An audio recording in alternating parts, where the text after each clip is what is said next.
Hello and welcome to this video presentation. This presentation is part of the preparatory modules for the CBO HR trainings organized by the National Rural Livelihoods Mission.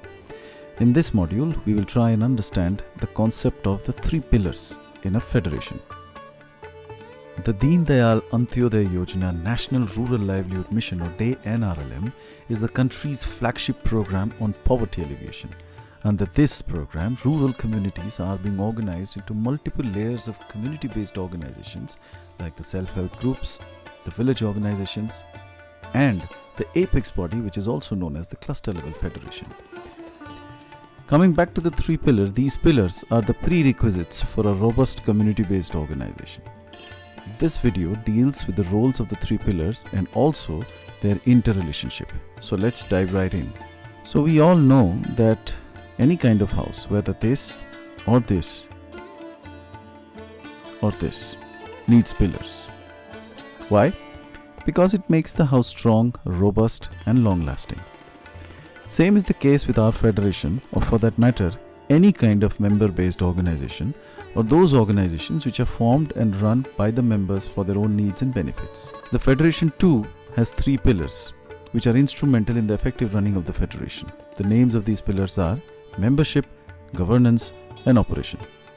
Let's try and understand what are these pillars and what is the relationship with each other. The first pillar, membership. This includes all the members of the organization, and their responsibilities are threefold. First, elect the right kind of representatives. Second, keep the governance of the organization accountable by assessing their performance and, if required, replace them in the elections. Third, the responsibility of the membership is to voluntarily participate in the functions of the organization as well as adhere to the rules and norms of the organization. We now move on to the next pillar, and that is governance. And as the name suggests, this pillar is the one which governs the organization. Or to put it more simply, it takes decisions for the organization. The general body is the supreme governing body of the organization or of the federation and is responsible for all policy level decisions in the organization.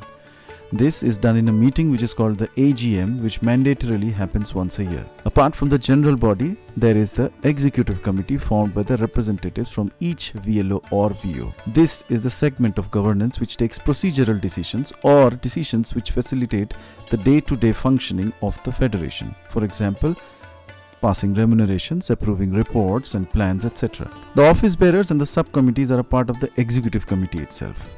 The responsibility of the governance pillar is to take decisions and govern or give direction to the organization. It sets norms and standards of performance and ensures that the operations follows them.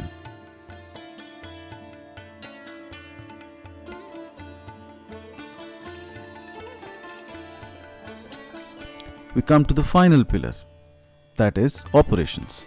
This comprises of all the actors who provide services to the members under the stewardship of the governance or the guidance of the governance. This includes the manager, the accountant, the MIS operative, and also various cadres like master bookkeepers, Krishi Mitras, Matsya Mitras, Bank Mitras. For the services they render, they receive an already agreed remuneration from the organization. But there is one point to remember here, that somebody who is in the operations pillar cannot become a part of the governance, as it will lead to a conflict of interest.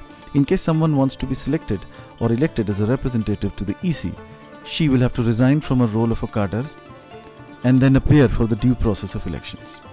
Also, please remember that no pillar is stronger than the other, and each pillar has a role to fulfill, without which the house will collapse.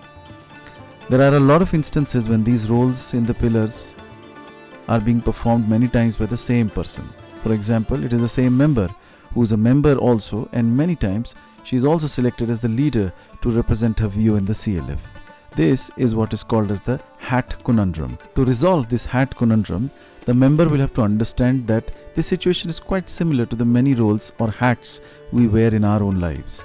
We play the role of a mother, wife, sister, daughter, and behave accordingly to the role.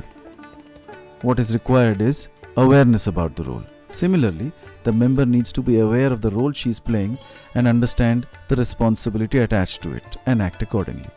To understand this better, the facilitator can play the hat game quiz with the participants. Well, this brings us to the end of this video. I hope you enjoyed going through its content. You could also refer to our frequently asked questions or the FAQ segment which we have shared with other training materials. Till then, best of luck in facilitating this training. Cheers.